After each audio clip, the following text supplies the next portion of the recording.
January something, about 8:30 a.m. Friday. It's snowing in Atlanta.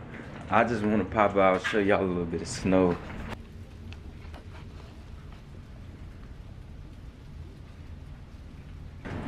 So I won't be going anywhere for today, tomorrow, most likely. I'm supposed to work tomorrow, and then I'm supposed to have a meeting with Derek on Sunday. So I need that shit to stop on Sunday, because we got to meet, because we got a commercial we got to shoot, motherfucker. In terms of, let's see, the business, I guess. I got like, I don't know what happened, but I got like 40 something emails yesterday randomly. These things have been in the same Facebook groups for the whole time, but I got like 40 emails. I got added to a package list where when people apply for my role, they send me some package. There was like 30 something emails in that within one email.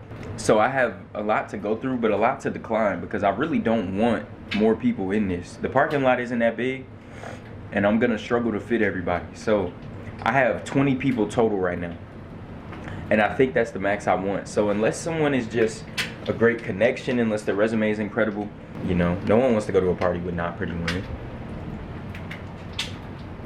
So I got that to go through today, and then I'm supposed to interview a young man. I won't say his name, but I'm supposed to interview a young man today. I was supposed to have another interview, but she canceled, furthermore increasing my insecurities about this job position.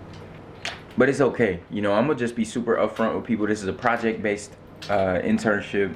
You know, we really just have you focusing on doing these interviews. I would like to do them as a portfolio builder for you. And the reason I want to, you know, have a good interview is because I want to make sure that this fits what you need. You know, if you don't need a portfolio, then this might not be the internship for you. I'm happy to have you. I'm happy to teach you whatever you need. But, you know, we're not a big company. We don't really make a lot of money. And we're just getting revved up. So we need someone to help us with the content side. And yeah, I just want to hear about them. And man, I got some great applicants. Like, I was looking through these motherfuckers yesterday. I was actually at work on Handshake looking at people's resumes and looking at all the applicants so I could send them an email to try to schedule a time to interview. These people's resumes are amazing. I'm like, bruh, this is why I wasn't getting hired on fucking Handshake, because I'm going against these people. These kids are like geniuses, bro. They run organizations. They have 3.8 GPAs. Shit is crazy, bro. These kids are smart as fuck. Okay, awesome. Nice to meet you. I'm Etienne. Nice to meet you too. So I actually just finished looking at your resume again. I love your resume. I think you seem very entrepreneurial. Yes. You seem definitely just like a self-starter. Yeah. So I'll start. I'm very interested to hear about it. I'll start by telling you a little bit about me, about Made in Difference Entertainment. So, like I said, my name is Etienne. I actually recently graduated from Georgia State this year. A little bit of a late graduate, but went to KSU, started off in psychology, ended up changing my major a few times. Figured Georgia State was the best place for me, being in a, you know, really heavily creative environment, and it ended up working out. So this company, Made in Difference Entertainment, actually started as a project in a class about 2 years ago, and I just kind of continued elaborating on it, investing into it, getting people to buy into the vision, and here we are. So what we do, our main thing is we focus with a lot of musical talent, and we throw these creative camps, these songwriting camps. So typically in a songwriting camp, you know, people will go to a location, they'll you know, make however much music, and it's kind of over. You know, everyone's waiting on the songs to get placed or whatever. But with us, we do a project. So it's really a collaborative project where we get artists, producers, engineers, songwriters, and I would hope to get more artists into it, like visual artists.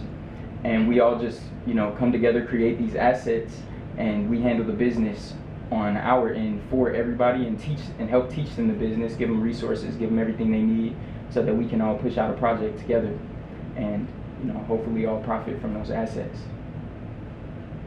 Gotcha. So that's our that's kind of our main focus right now. And as far as this internship opportunity, really I would like it to be like a portfolio builder. So instead of essentially hiring you for a period of time, it would be more so project based, focused on certain types of content that we want to put out. Okay. I would love to hear a little bit more about, your journey, some of the stuff you've done, and kind of where you're headed over the next few years. Gotcha. So, originally I started out as a CS major at Kennesaw, and then I switched to digital animation like 2 years ago, or like really a year ago, like 2 semesters ago, I guess. And ever since I've like really just been in like the creative space. Like before I was like in it, but I did it like on the side, like kind of like for fun. I did a short film with the studio last summer, and that went pretty well. And then I do a lot of like video editing for like the Japanese like American like Association of Georgia or Society of Georgia.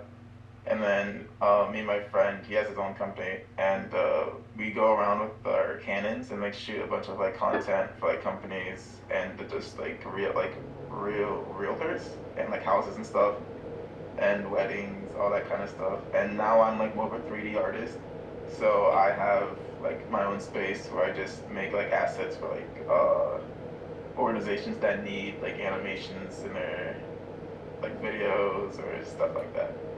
And I graduate this semester, and I don't know where I'm gonna go afterwards, but I have some like what the jobs I'm looking at right now. So yeah, that's pretty much it though. I feel like as far as like the creative journey, like my hands are like in everything. They becoming like a jack of all trades. Like I feel like I could get like stuff done where I know someone that can do it for me. Yeah, that's kind of what it seemed like looking at your resume. You have so many different areas of expertise that you've kind of been in and done, and some of it. I mean, what did you start with? What was like the first, I guess, kind of creative thing that you got into? Um, Honestly, I think it was like the 3D software Blender. I wasn't really much like of a drawer, and like now I'm like learning how to draw after knowing how to do like 3D animations. So it's like weird with my classes, but yeah, it was like 3D software like really intrigued me because I want to work in like special effects and like VFX and like computer graphics and stuff because I think it's cool. Mm-hmm. Like being able to like bring up like a place that doesn't even exist into reality, even though like people are like, oh, it's all fake, but like if you do it right, then you can't really tell. Like that's the whole point. And yeah, so I think I would say that 3D is where I started, and then I learned how to paint. Actually, the painting's the whole way, but I learned how to paint like last semester too for a class, and like I got pretty good at that. And now I'm learning how to like do like digital art.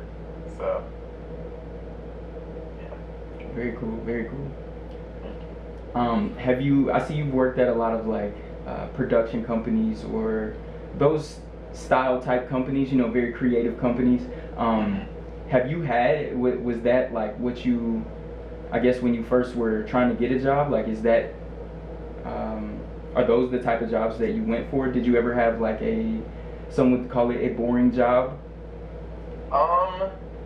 Not really, cause like when I get hired for like production, people like usually have their own vision of what they want, but they like call me in to like reaffirm or like change like what's interesting. Like I feel like there's a lot of stories that are already getting like, retold today, Mm-hmm. and I feel like bringing someone like me onto like a team is like good because I have like these like really like crazy like outer worldly ideas, and people are just like, I never really thought about it like that. And I'm like, well, yeah, you don't want to tell the same story that like Netflix is gonna tell in like a couple of years or something. You want to make something like unique to your IP.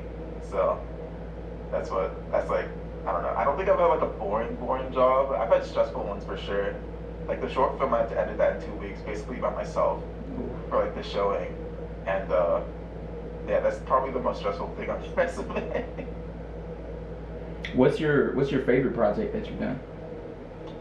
Oh, good question. I think my favorite project has to be.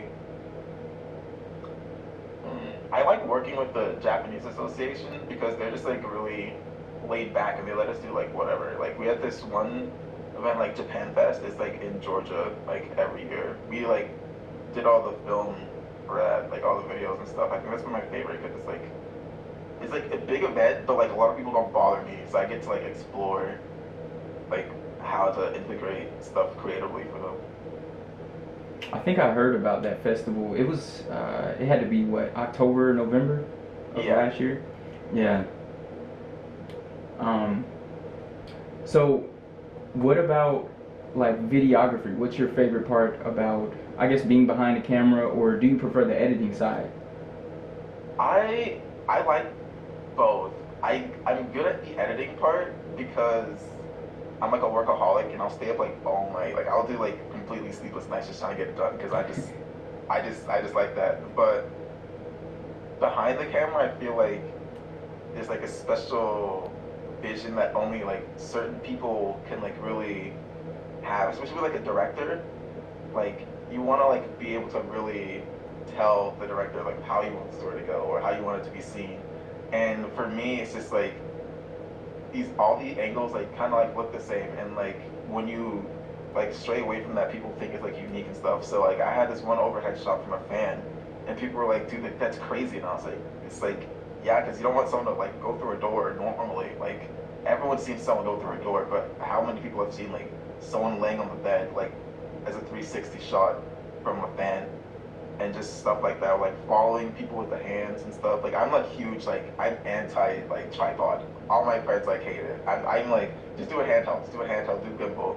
You know, you want to get the action of someone following through. So that's like how I feel behind the camera. And in terms of editing, I feel like if you're already behind the camera, you know how you want it to be edited too. I've worked with good editors, and like I've never had a problem with like trying to convey the message because they usually get what I mean the way it's shot. But I feel like just knowing both sides of the coin, you can like really see how it's gonna like lay out as a final product. Yeah, that's a really interesting way to think about it, and I agree with the being the videographer and the editor, because you know it's kind of the same. Like I'm really into music, of course, and I would say it's kind of the same thing with like, you know, you hear something in your head and getting it executed. Those are two completely different things. You know, the idea versus what actually comes to reality. So being able to see that entire process all the way through is like super important. Personally, I love having the ability to do that, or working with people that can do that. Yeah. So with Made in Difference, we do, what we're really looking for is like a series of interviews. You know, we're trying to, it is a pretty new company. We're small. We have 3 people and a few other people that put their hands in, but the 3 is like the core.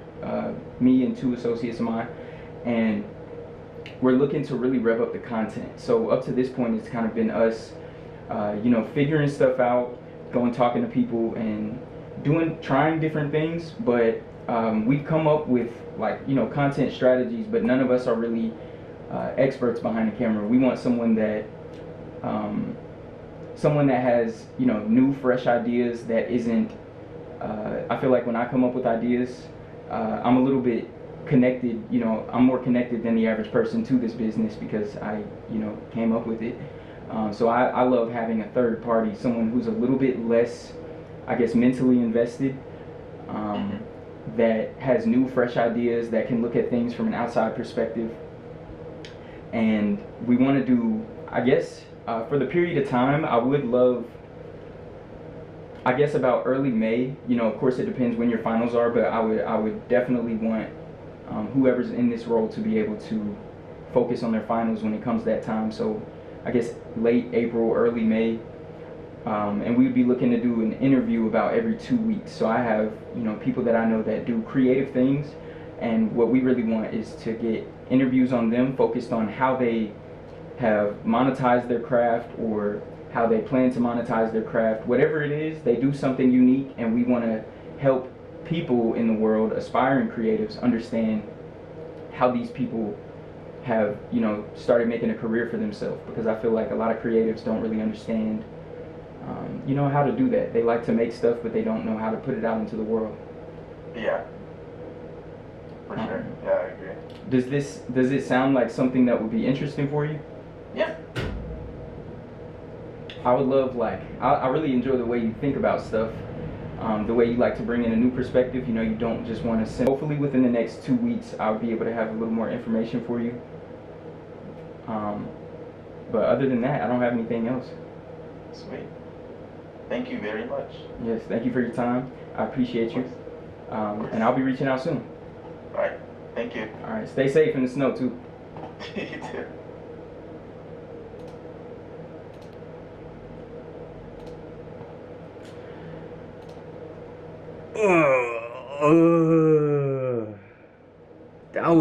That felt so bad and weird. Yo, what the fuck? I finished saying something. He just like, I don't know, bruh.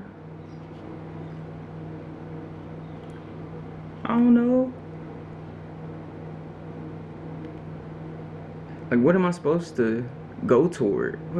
What's the next topic? Like, just ask the next question. I don't know, man. This is crazy, bruh. Maybe I just gotta do a few more and I'll feel a little better about it. But I feel like that was just awful. I'm literally sweating. On my inside, I'm sweating. Yo, I'm over here going through emails. I got like I said, I got like 30, 40 emails and I'm going through them. And I passed this email. Shout out to bro. Mizu. Thank you, my friend. It's so crazy getting a subscriber. I was looking at the videos, I was looking at my views, and I was like, damn, I got like 5 views on a video, then like 4, and then like 9. And I was like, damn, imagine if that many people were like actually watching, you know, hanging out with me, watching me do this stuff. Like, that would be fucking dope, bro. I mean, you know what I'm saying? I would encourage them to go do their own thing, but instead of following me around all day. But like, damn, that's crazy. Just like they say, think about the people watching your stuff if they were watching you in real life. Like with music, imagine if 11 people came to a show, bought a ticket. That's crazy. This is kind of like that. So thank you. I appreciate you if you subscribed and you actually watching this. Like I said, I'm trying to provide some value. These are real life lessons I'm learning in real time, starting my first business. So I feel like whenever I was in the interviews, they guided the conversation so seamlessly. Like they guided to what was next. There was like a plan. With me, I had questions, but I kind of started asking my own curiosity questions, which is great. But it didn't interrupt the questions I wanted to ask. I asked them all, but it was just like I ran out of questions fast. It was like a 15-minute interview, and I was like, that's all you need. Yeah, but I just... It's up, YouTube. It is 1/12/2025. January 12th. It's 2:47 p.m. Just got back from the gym, and I'm about to finish up this little stuff. What I'm about to work on is finishing up the shot list. I refined the script for the commercial that we're shooting. We're having a meeting today at 6 o'clock at Starbucks. And kind of just to make it more clear to the actors, I have selected the actors. The guy, Christian in the thing, is a dude, I forget his name. And then the girl is a girl named Jasmine. She has work today, so she won't be at the meeting, but I'm gonna fill her in on any details and stuff that we talk about. And yeah, we getting ready for the commercial. So I'm meeting with the director and the actors today. We're kind of gonna figure out just what all we need. I guess I should have printed out the shot list too, but whatever. I'll have it on my computer. And then we're just gonna go through the shot list. We're gonna make sure that we have everything we need for all the shots. And then I'm gonna come home. I'm gonna finalize the call sheet, and I'm gonna send the call sheets out maybe tomorrow. But I've kept the call sheet just open in a tab on my computer, so I've kind of just been able to edit it as I know who I want to add when I get the email, because I have 20 emails right now. But these motherfuckers just keep sending emails. Like, I cannot escape them. So I'll be telling most of these people no, but I'm gonna go through. I put like 25 or 27 people on the call sheet, so I'm gonna take some of them off by not sending them the follow-up email, the ones who I don't want, and then I'm just gonna email the ones I do the full call sheet, in case anyone was curious about the process of this. And I'm gonna probably cap this video right here. A book I'm reading right now is The Power of Now. I don't know if this book is a little bit based on New Age, like religion or whatever. I'm really not trying to get into that. I'm not trying to talk about like any religion, stuff like that. I really don't care what anybody does. But the book itself is about just focusing on the now. So in reading that book and just getting through the first like 100 pages, I've noticed it's so easy to drift off in consciousness. But being in the now is like focusing on what's actually happening. Because when you actually focus on right now and what's fully happening and you're fully present in your environment, you don't really have thoughts. But when you're kind of just daydreaming around, like just thinking about stuff, like how you'll look up something, like I'll be washing dishes a lot of times and I'll kind of snap back into it and I'll realize like, I don't even realize what I've listened to a podcast or something, like I don't even realize what they just said, or I don't even know what I was just thinking. But you just know you just thinking, you just on autopilot. So the book is all about being present in the moment. And then all the things that come along with being present in the moment. I'm Tien. This is Made in Difference Entertainment. We launching an entertainment business. 44. This is day 44. Launching an entertainment company, Made in Difference Entertainment. Y'all hit us up. Go to the website, contact, sign up for the email list. Email me. Instagram, Made in Difference Entertainment. I don't know.